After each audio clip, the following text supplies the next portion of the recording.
Sejarah Yahudi di tanah Palestina.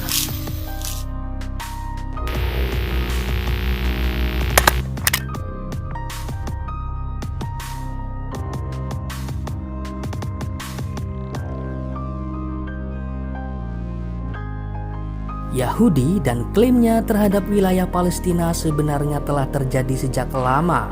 Setelah terusir oleh bangsa Persia, lalu kemudian Romawi dari Palestina, secara status mereka sudah tak berhak lagi atas tanah tersebut. Namun rupanya mereka mulai menggeliat kembali saat Perang Dunia I meletus. Saat itulah melalui agen-agennya, mereka berupaya mendapatkan kembali tanah yang telah lama menjadi milik umat Islam selama ribuan tahun itu.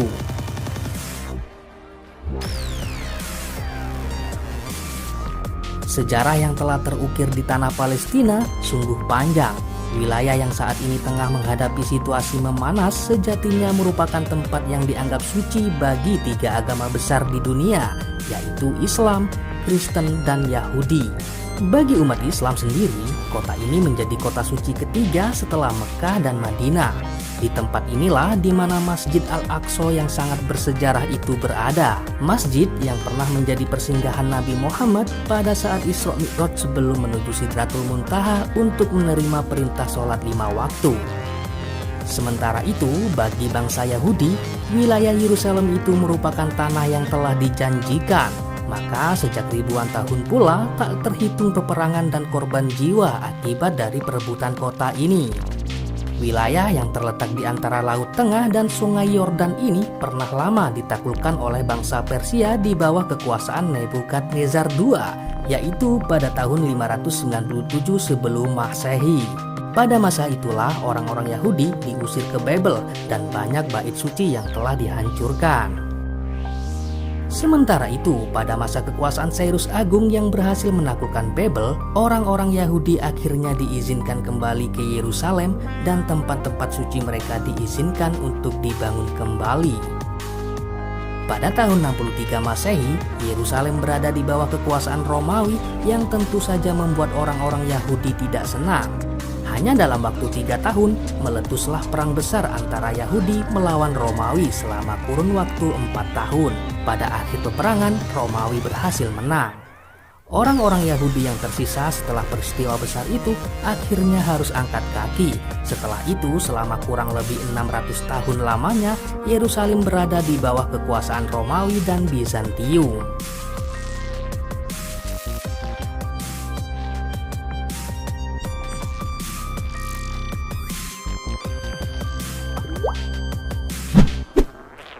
Pada tahun 637 Masehi, selama penaklukan Islam di wilayah Suriah, pasukan Muslim juga mulai mendekati wilayah Yerusalem di bawah kepemimpinan Khalid bin Walid dan Amr bin As.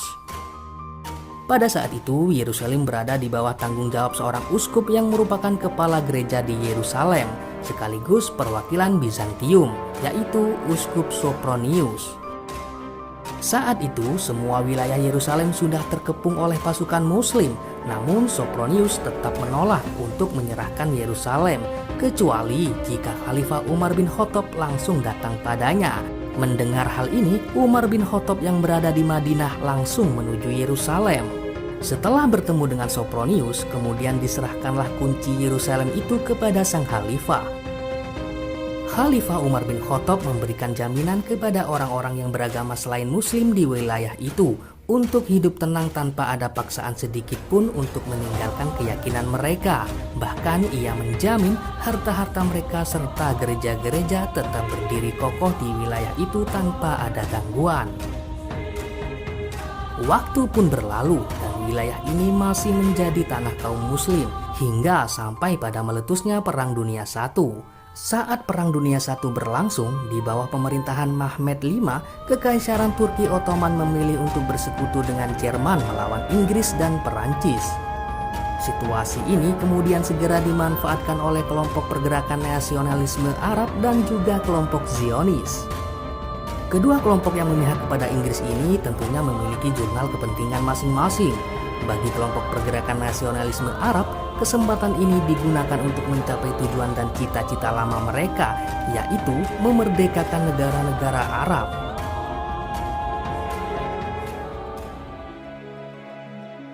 Hussein bin Ali, salah satu tokohnya, melakukan koresponden dengan seorang komisioner Inggris di Mesir bernama Sir Henry McMahon.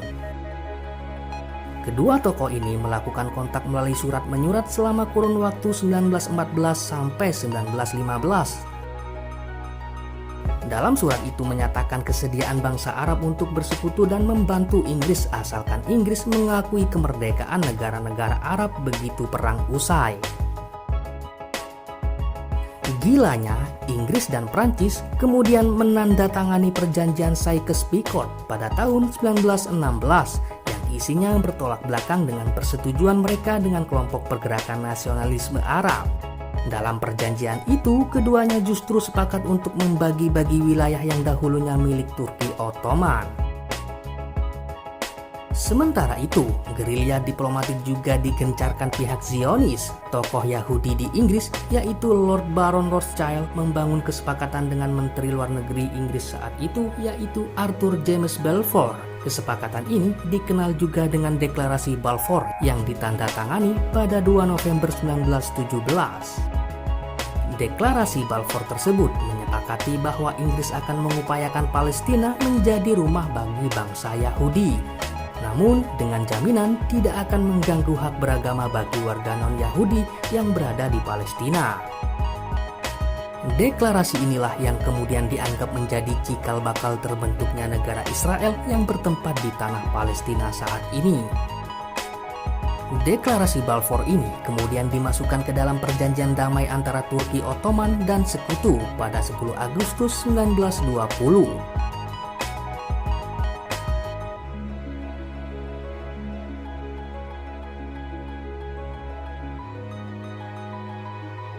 Pasca Perang Dunia Pertama, bagian yang paling memilukan adalah isi dari perjanjian damai ini adalah pembagian wilayah kekuasaan Turki Ottoman, di mana Prancis mendapatkan mandat wilayah Suriah dan Lebanon, sedangkan Inggris mendapatkan mandat wilayah Irak dan Palestina. Wilayah Palestina sendiri dibagi dua, sebelah timur menjadi Transjordania dan bagian timur tetap bernama Palestina. Selama berada di bawah mandat Inggris inilah orang-orang Yahudi dari segala penjuru dunia datang ke tanah Palestina secara berbondong-bondong. Tingkat imigrasi orang-orang Yahudi ke Palestina meningkat tajam, apalagi saat itu mereka mendapatkan perlindungan khusus dari Inggris. Selain itu, pada masa itu gerakan antisemit di beberapa wilayah dunia, khususnya di Eropa, tengah marak-maraknya membuat nyawa mereka terancam. Maka pilihan untuk menempati tanah Palestina seperti sebuah angin surga. Di sepanjang tahun 1919 sampai 1926, sekitar 100.000 orang Yahudi tiba di Palestina dan mulai menggusur tanah-tanah milik warga Palestina yang telah lama menetap di sana. Mereka mencaplok tanah-tanah di sana sedikit demi sedikit hingga akhirnya mendirikan negara Israel di atas negara yang berdaulat. Ya, Israel adalah satu-satunya negara di dunia ini yang tidak memiliki wilayah. Hingga hari ini, Muslim di Palestina terus berusaha mempertahankan wilayah negaranya di antara gempuran-gempuran senjata tentara Israel.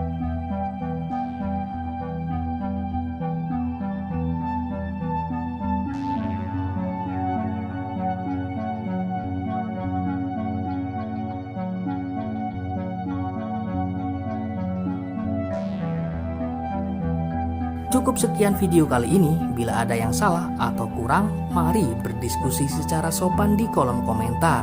Terima kasih sudah menonton. Jangan lupa klik like dan klik subscribe agar channel ini menjadi lebih baik lagi. See you on next video.